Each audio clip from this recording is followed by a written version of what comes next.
It all started when she walked into the studio that day, the year 2000, and refused to sit in a chair at the table, deciding instead to lie down on the floor in the fetal position, saying to me that what is the point to living anymore? I just want to die. This is where we began our journey together that year. She was the first person on my schedule, my very first day at my internship site. And I was surprised, to say the least. I turned all my attention toward my heart and asked for help. Please let me be loved. Please let me choose love. And what came to me was to join her on the floor. So I did. So I didn't want to get too close as to not in any way impose on her space. So I was probably 5 feet away or something like that, 10 feet away maybe. I was laying on my right side in the fetal position, facing toward her. And she said to me, "You don't have to do this." And I said, "Oh no, it's okay. I'm just happy to be with you today." She started crying and crying and crying, and telling me all about how terrible her life is and how she doesn't want to live anymore. And I was just letting the love that I am be shared as a blessing to her. The ancient practice that I learned at the ashram called Ashirwad, which is a practice where you let the love that you are be shared as a blessing to others. So that was just naturally flowing from me to her as I listened to her. And she cried and shared, and it was such an honor to just witness this person pouring her heart out and trusting me to hear it. And after probably about 20 minutes, maybe 30, she became more still and more at peace, and she looked at me, and her attention shifted from all of her troubles, and now she was wondering about me, and she said, "Are you okay over there?" And I said, "Well, this floor is pretty hard." She said, let's sit up at the table, shall we?" And I said, "Okay, yes." So we moved to the table, and I had some clay ready for us up on the table, some modeling clay. And I grabbed a big chunk of the clay and started, playing with it, letting it take some sort of shape. And she was interested in that, so she took a big clump of clay and she started molding it and shaping it and playing with it as she continued to share with me her life. And she was in a different energy than she was when she came in. She was no longer speaking about wanting to die. She went on to tell me the details of her life, and she ended up shaping her clay into the shape of a heart, facing toward her, the classic heart shape that we are all very familiar with.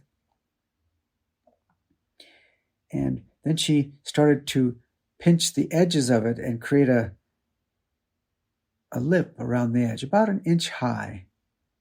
So it was in the shape of a heart with a little raised lip all around the perimeter of the heart. And this was our first day together. And she shared with me that she really enjoyed our time together and enjoyed the music that I was playing in the background on my little boombox that I brought with me that day. It was an Om Namah Shivaya chant that I was playing, and she asked, could she come back tomorrow? And my schedule, as you could imagine, was wide open because these were the early days where I didn't really have any clients at my internship site. So I said, absolutely. And so we scheduled, and she came back the next day, and we continued to explore together. I invited her into art as a spiritual practice. This was my thesis for my master's paper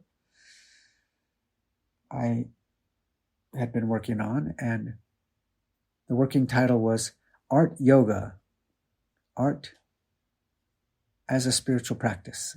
And I shared with her all my ways that I had found art to be a wonderful way of relaxing into the stillness of our true creative essence and connecting into that spirit within everyone and everything. She really resonated with this because it turns out she loved to make stained glass. Her whole life, she had found that to be a way that allowed her to find peace and stillness. She hadn't done it in a long time, and she asked, could we do stained glass there? And I let her know I would look into it, but it turned out we didn't have the supplies or the facility to do that, so we weren't ever able to do stained glass. But she told me all about the process and how you grind the glass, and there's this lead that you put between the pieces, and there's this process with stained glass. And as we continued through the year together, she became more playful, more connected to her creative spirit and enjoying life. And I also invited her into many of the practices I had learned at the ashram, like the loving blessing practice and the meditation and the chanting we would do at the ashram. And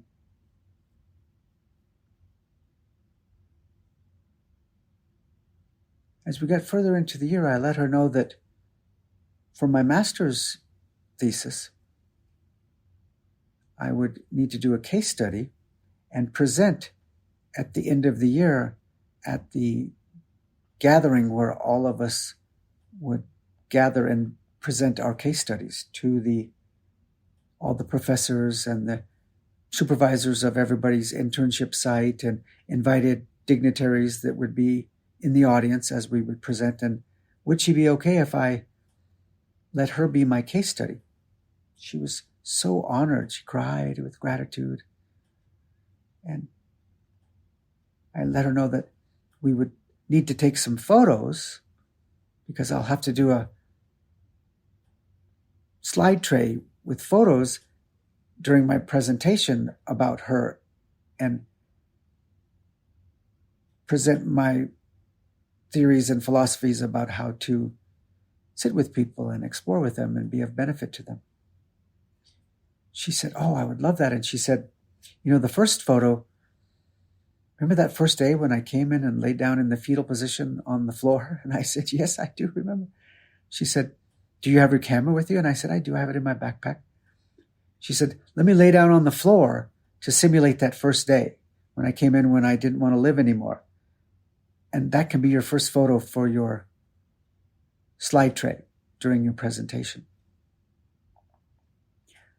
I said to her, oh, wow, that's a wonderful idea. Thank you. So she did. She laid down on the floor, and I took a picture of her in the fetal position on the floor.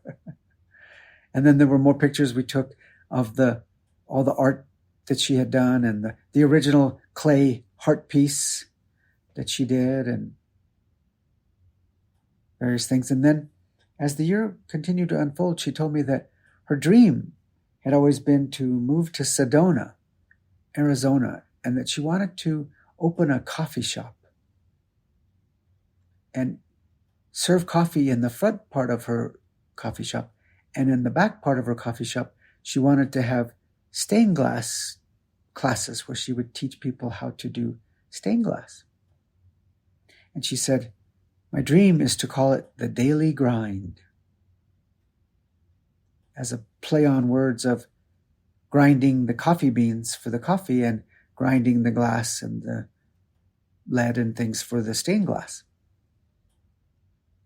So toward the end of the year, she let me know that she had now decided to move to Sedona. She had found a place that she was going to lease and open up her coffee shop and her stained glass workshop and call it the daily grind. So she had someone take a picture of her standing in front of the building that she was going to lease and open her coffee shop. So that was the final slide in my slide tray of our year-long journey together. And all through that year, I was writing my master's paper and getting everything approved and all of that, and preparing for that final presentation day where we all, the 12 of us graduate students, would present our case studies. And after you present, all of the dignitaries in attendance then grill you with questions to ensure that you know what you're speaking about and that you can back up your approach to being with people. And so it was a weekend event, Saturday and Sunday, that we would now be doing this. And this was the final detail, the final hurdle to leap over to earn your master's degree. If you passed this, you would now be considered a Master of Arts in transpersonal counseling psychology and art therapy. So the first day, Saturday, when we all arrived at the building, because the building is closed, because it's Saturday, the director of the program had the key and let us all in. And then after everybody was in, all the grad students and all the professors and all the invited dignitaries and everybody, the director then relocked the front door and we were all in there, and we had a day-long presentation day, and all of the people presented on Saturday. My day was the next day, Sunday. And each person that presented, they would show their slides and present their case study and then invite questions, and they would get grilled and they would answer the questions to the best of their ability, and they would then, it would be determined if they were worthy of receiving their Master's of Arts degree. Everybody did so great on Saturday. And nothing unusual happened on Saturday except the normal way that these things have gone for years. And on Sunday, I was going to be the third person in the morning before we went to lunch. And once again on Sunday, we all arrived and the director opened up the door to the building. And once everybody was in, the director locked the front door. And the only people in the building are us, because the door is locked and it's Sunday. It's not open to the public. So we're all in there and the first person presents, and it goes very similar to the people the day before, and the same with the second person that went right before me. Now it was my turn. It was almost, we're going to be going to lunch after my presentation. And I put on my slide tray and I turned it on, and the first photo up on the screen for everyone to see was her laying in the fetal position on the hardwood floor. And I began to share with them our journey together and how I had approached it and the various ways and the practices and my approach of art as a spiritual practice and the meditation and the chanting and how we would listen to chanting. And sometimes we would dance and sing together and make art and have this whole adventure together. And how when she first started, she didn't want to live anymore. She was wanting to die as she laid in the fetal position on the floor. And as it progressed and I continued to present all the things we experienced that year, the final slide was her standing in front of her building that she was going to lease. She had signed the lease that day and was going to have her coffee shop called The Daily Grind and teach stained glass as well. I completed my presentation, opened it up to questions to all of the people in attendance that they would now grill me and, ask all their, very deep and probing questions to try to help me demonstrate that I, was worthy of the master's degree. Right when I opened it up to the audience, all of a sudden, in the back of the room, behind all of the rows of seats, there were many, many, many rows of seats, in the audience, as I'm looking up at all of the rows of seats. And in the back of the room, all of a sudden, there's this very tall person standing in the back of the room. How is he in here? The door was locked, and yet there he stands. And he looked as homeless as a homeless person can look. Probably about 6'4", probably 250 pounds or more. Big, tall, wild hair flying all over the place, wearing farmer overalls with no shirt, no shoes, no socks. The overalls were probably 2 sizes too small. So I was seeing about 3 inches of his ankles.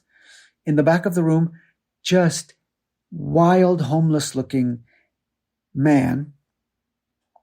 And yet I wasn't afraid at all because there was so much love emanating from him to me as he was looking at me with such sweetness and such kindness and such gentleness. To me, he felt like an emissary of grace, an embodiment of Shiva from all my years at the ashram preceding that day. Very much aware of the dancing Shiva. He was like the dancing Shiva incarnate in the back of the room in farmer overalls with wild hair. Wild Shiva hair. And I was just feeling so much love, and tears are coming down my cheeks. And he starts walking down the center aisle between all of the rows of seats. And everybody, when they saw him as he went by, because he's coming from behind them toward me, when they would see him go by, they would adjust themselves in their seats. Varying levels of responses and fear and concern and shock and awe. And he works his way all the way down the center aisle between all the rows of seats. He's now standing right in front of me, about 3 feet in front of me, so his back is to the audience. And he says to me, "Professor, I want to thank you for all of the ways that you were with her through the year. The way that you, from your heart, laid down on the floor with her and met her right where she was at. You, right from the start, let her know that you were safe and she could trust you. And she relaxed into that. And just by being the love that you are with her, it was so healing for her. It was so transformative. As the year went on, as you presented to all of us today, she no longer wanted to die and actually chose to live and let herself move to Sedona and have her dream coffee shop and teach stained glass to others in her place called The Daily Grind. I'm here to thank you so much for all that you were for her and all of the people that you sat with through your year-long internship. I was just amazed. And he said many more very kind, gracious things. And then he said to me once again, "Professor, would you mind if I address the group?" I said, "Oh, please, yes." So he turned around and now he's facing toward the audience, all the people in the rows of seats in the audience, and his gaze is to the far left of the audience, to our left. And he slowly moved his head from the far left all the way across all the seats, very slowly, probably at least a minute or more, that he just slowly was looking at each person in each of the rows of seats as he slowly moved his gaze from the far left to the far right of the room. After he had looked at everyone from the left to the right, he took a big in-breath and a big out-breath, and he said, "Listen to the children." Wow, it was so powerful. It was pure love. It was a vibration that emanated from him to all of us in the room and beyond the room. It was just a pure transmission of absolute love, an invitation to all of us to receive right in our hearts. I could feel my heart just blast wide open. And what I heard from many people after that, same thing happened for them. Hearts just blasted wide open by this. It was amazing. That big long in-breath, big long out-breath, and with such love and such clarity and wisdom. Listen to the children.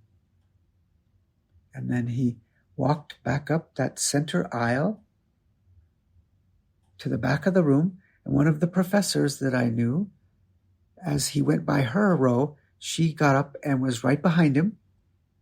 He turned to the right and was heading toward the exit door of the room that we were in. And as his hand reached for the door handle, she was right behind him, about 1 foot behind him. And you could tell she was probably planning on, just following him out and letting him out and making sure that he, was gone. And when his hand touched the door handle, there was a flash of light. And it was suddenly as if time slowed down in the room, just this flash of light. And I no longer could see him or her. And my mind was trying to make sense of that. Where could they have gone so quickly that I don't see them anymore? My mind couldn't make any sense out of it. And then I became aware of all of the people gathered there and realized this is the point where they're supposed to be grilling me and asking me very pointed questions about the way that I chose to be with her through that year at my internship site. And nobody was saying a word. It was quiet. It was so still. We were all just in the vibration of that pure invitation that he gave to us that day, that he transmitted to us that day. Listen to the children. It was still reverberating in the room with all of us. And then after many minutes, who knows how long, because it was so timeless, but I wouldn't be surprised if it was 10 or 15 minutes later, nobody had said a word, and the director of the program said, "Well," and he kind of giggled and he said, "Does anyone have any questions for Mitch?" And there was some giggling. And the director of the internship site where I was for my year-long internship, he said, "I have a question." And he said to me, when you showed us the slide of the heart that she created out of clay, why did you show it to us upside down? In your slide, the heart is upside down. Why did you do it that way? I hadn't even noticed that that's the way that it was oriented, because that's the way that I had always looked at it on the other side of the table was, the heart was oriented toward her. So I didn't even correlate that it was a picture of the heart being upside down. And he wanted to know, why did I do that? Now, he and I had had some disturbances through the years. I mean, through that year, not the years, the year. Felt like years with him. He was a classically trained Freudian psychologist. And so he did not agree at all with my approach. Throughout the whole year, he was pretty upset with how I was approaching it with all of the people. And so in that moment, I could tell he might be, trying to cause a bit of a ruckus for me to get my master's degree. And so I said, well, I never really even noticed that it was upside down. That's the way that I always looked at it, from the opposite side of the table from her. And so when I took the photo of it, I just never even considered that it was upside down. And right in that moment, you could see by the look on his face that he might want to lean in and see what other maybe things that he could, maybe give me some trouble about. And it was amazing. The energy in the room from listen to the children just kept reverberating. And you could feel that it just softened his heart. You could see by the look on his face that he just let go and let go and let go and let go. And then he said, oh, okay, yes, that makes sense to me. Thank you. Yes, thank you. I said, oh, well, thank you so much. And then the director of the program said, does anyone else have any questions for Mitch? And there were no more questions. It was amazing. It was so quiet, so still. It's like every molecule in the room was just permeated with that loving invitation. Listen to the children. So the director of the department said, okay, well, how about we go to lunch and we'll resume after lunch. I'll go unlock the front door and we'll have an hour and a half for lunch and reconvene at such and such a time. Well, people got up, and instead of automatically going to lunch, all of a sudden there was a line of people in that center aisle wanting to come up and talk to me about what we just experienced. I was so surprised. So the first person, she came up to me and she introduced herself and she said, Mitch, when that homeless man walked by me, I was so afraid. And then I looked at you and you were not afraid at all. Not only were you not afraid, you were just emanating such loving presence, and it flowed right into me and completely relaxed my nervous system. And I was no longer afraid. This is an experience that I'll never forget. Can I have a hug? And she wanted a hug, so we had a hug, and she went off to lunch, and the next person came up to me and said, Mitch, we don't know each other, but my name is so-and-so, and for 20 years, I have worked with children in my practice as a therapist.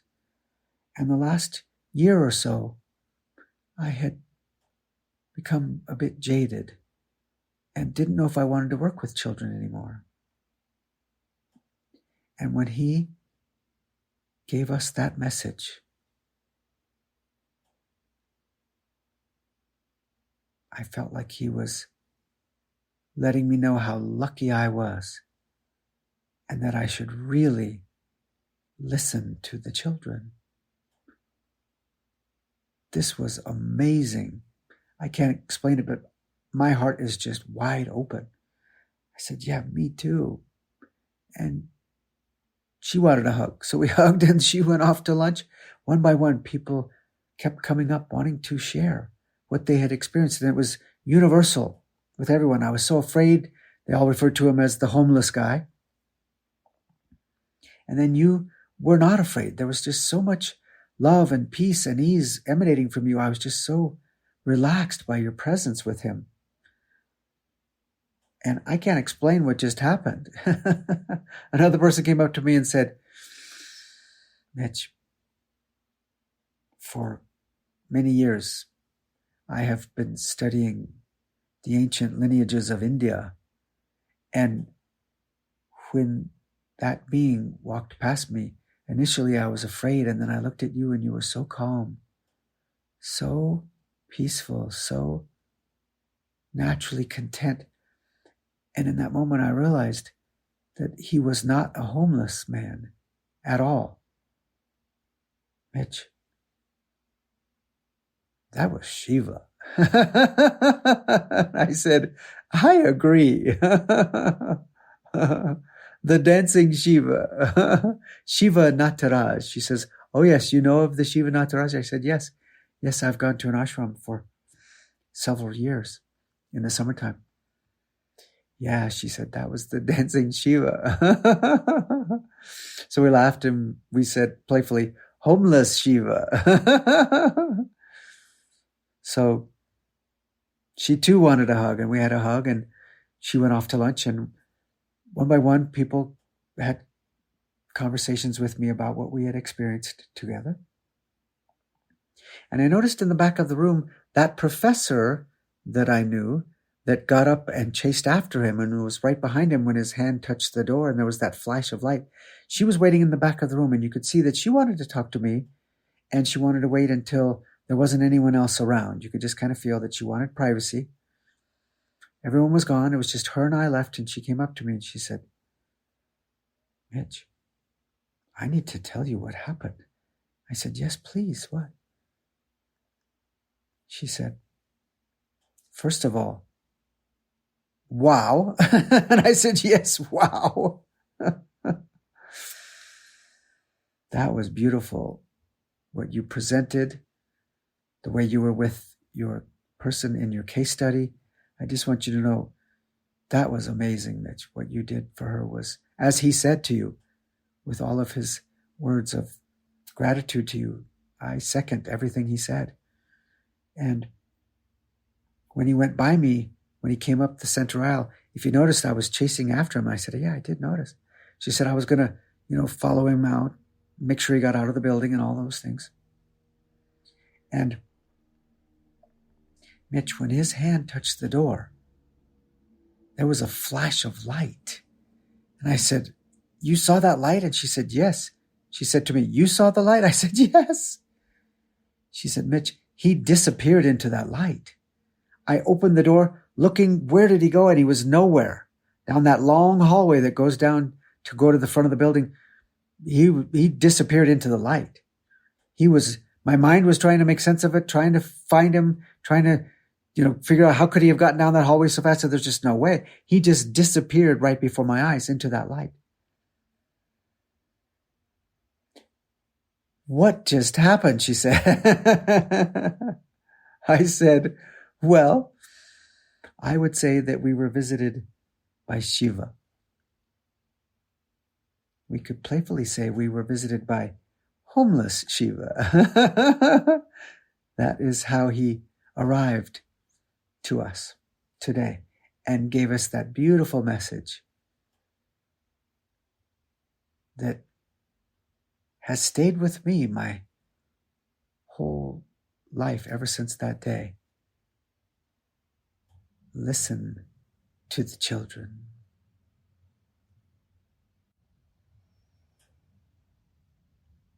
And standing with her there on that day, both of us still in the energy and the vibration of that beautiful invitation to all of us. Listen to the children. I said to her, "Thank you so much for your kind words. And I'm so grateful to homeless Shiva for the kind words as well. And what I'm aware of is to me, what he was highlighting is not what I did as much as highlighting the invitation of how to be with other people in our lives. When we let ourselves truly listen, be truly available without bringing any agenda to that moment with them, like trying to analyze or figure out or rescue or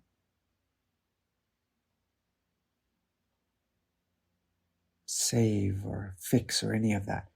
If we can just, from a really pure, natural place, just rest in the essence of what we are with them. And that can be just so naturally beneficial to another being when we just let ourselves just truly listen to the children that we all are of this buck wild place. And within all of us is still that little childlike wonder that we have, in the beginning of our journey.